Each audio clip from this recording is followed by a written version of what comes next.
unless reality exists, can thought of it arise? Since, devoid of thought, reality exists within as heart, how to know the reality we term the heart? To know that is merely to be that, in the heart. When those who are in dread of death seek refuge at the feet of the deathless, birthless Lord Supreme, their ego and attachments die, and they, now deathless, think no more of death. 1. Since we know the world, we must concede for both a common source, single but with the power of seeming many. The picture of names and forms, the onlooker, the screen, the light that illumines, all these are verily He. 2. On three entities, the individual, God and the world, every creed is based. That the one becomes the three and that always the three, are said only while the ego lasts. To lose the I and in the self to stay is the state supreme. The first sentence may also be rendered thus: can there be knowledge of reality other than existing as reality? 3. The world is true, no, it is a false appearance. The world is mind, no, it is not. The world is pleasant, no, it is not. What avails such talk? To leave the world alone and know the self, to go beyond all thought of one and two, this egoless condition is the common goal of all. 4.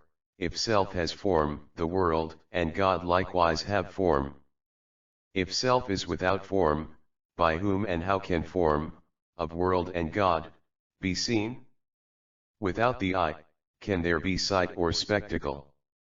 The self, the real I, is infinite. 5. The body is made up of the 5 sheaths. In the term body all the 5 are included. Without the body the world is not. Has one without the body ever seen the world? 6. The world is made up of the 5 kinds of sense perceptions and nothing else. And those perceptions are felt as objects by the 5 senses. Since through the senses the mind alone perceives the world, is the world other than the mind? 7. Though the world and mind rise and fade together, the world shines by the light of the mind. The ground whence the world and mind arise, and wherein they set, that perfection rises not nor sets but ever shines. That is reality. 8. Under whatever name or form we worship it, it leads us on to knowledge of the nameless, formless Absolute. Yet, to see one's true self in the Absolute, to subside into it and be one with it, this is the true knowledge of the truth. 9. Twos and threes depend upon one thing, the ego.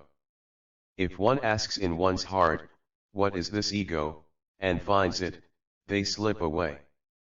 Only those who have found this know the truth, and they will never be perplexed. The 5 sheaths include the mental. Twos are pairs like pleasure, pain, knowledge, ignorance. Threes are triads like the knower, knowledge, and the known. 10. There is no knowledge without ignorance, and without knowledge ignorance cannot be. To ask, whose is this knowledge? Whose this ignorance, and thus to know the primal self, this alone is knowledge. 11. Without knowing the self that knows, to know all objects is not knowledge, it is only ignorance. Self, the ground of knowledge, and the non-self, being known, both knowledge and ignorance fall away. 12.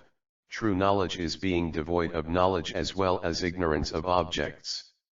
Knowledge of objects is not true knowledge. Since the self shines self-luminous, with nothing else for it to know, with nothing else to know it, the self is knowledge. Nescience it is not. 13. The self that is awareness, that alone is true. The knowledge which is various is ignorance. And even ignorance, which is false, cannot exist apart from the self.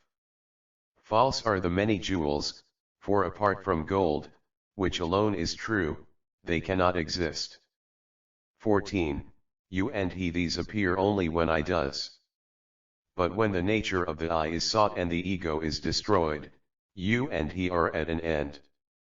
What shines then as? The one alone is the true self. 15. Past and future are dependent on the present. The past was present in its time and the future will be present too. Ever present is the present. To seek to know the future and the past, without knowing the truth of time today, is to try to count without the number 1. 16. Without us there is no time nor space. If we are only bodies, we are caught up in time and space. But are we bodies? Now, then, and always here, now and everywhere we are the same. We exist, timeless and spaceless we. 17.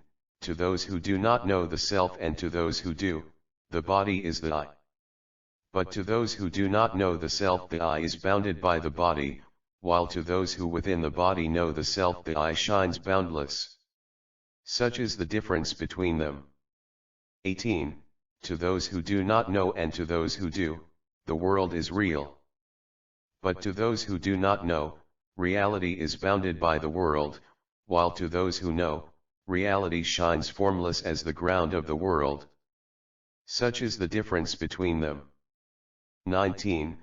The debate, does free will prevail or fate, is only for those who do not know the root of both.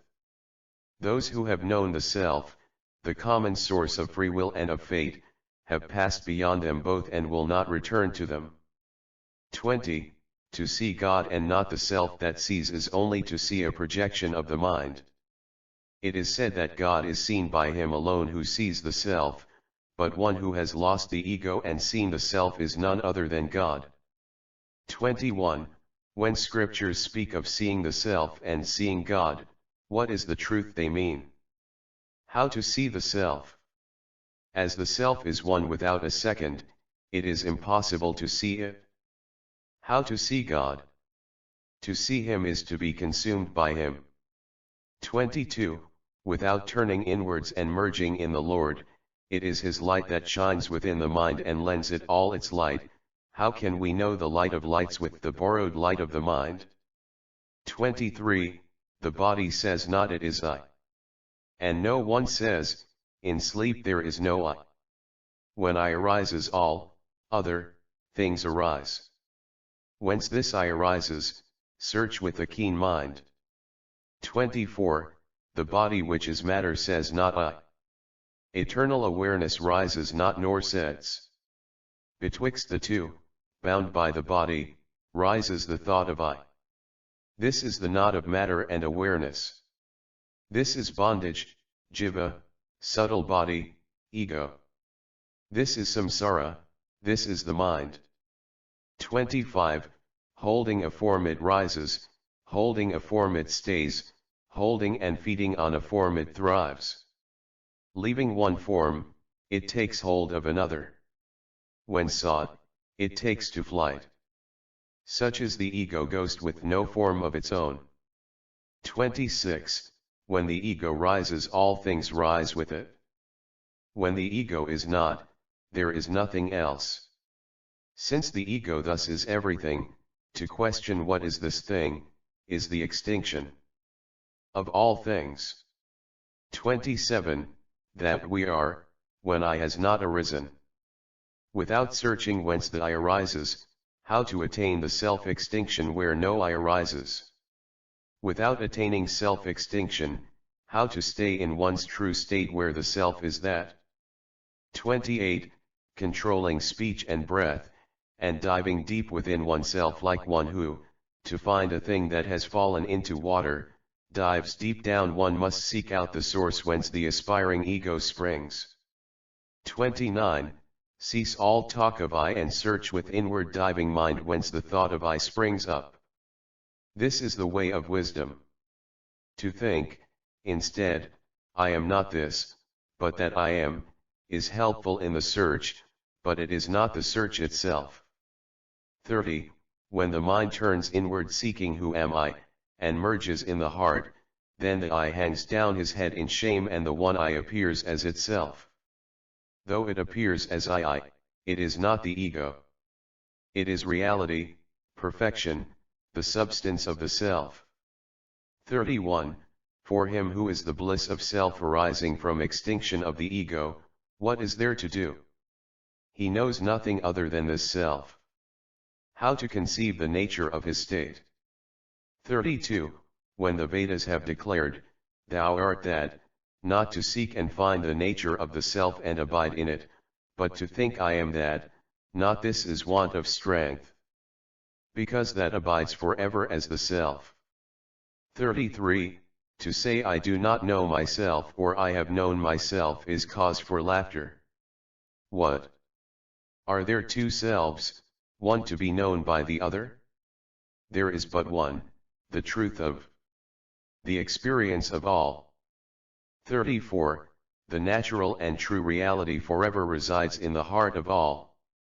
Not to realize it there and stay in it, but to quarrel it is not, it has form, it has not form, it is one, it is two, it is neither, this is the mischief of Maya. 35. To discern and abide in the ever-present reality is true attainment. All other attainments are like powers enjoyed in a dream.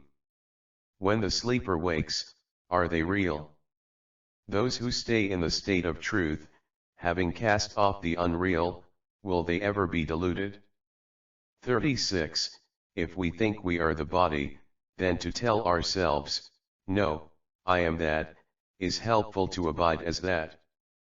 Yet since ever we abide as that, why should we always think, I am that? Does one ever think, I am a man? 37. During the search, duality, on attainment, unity, this doctrine too is false. When eagerly he sought himself and later when he found himself, the 10th man in the story was the 10th man and none else. 10 men crossed a stream and wanted to make sure they were all safe. In counting, each one left himself out and found only 9. A passerby gave each a blow and made them count the 10 blows. 38. If we are the doers of deeds, we should reap the fruits they yield.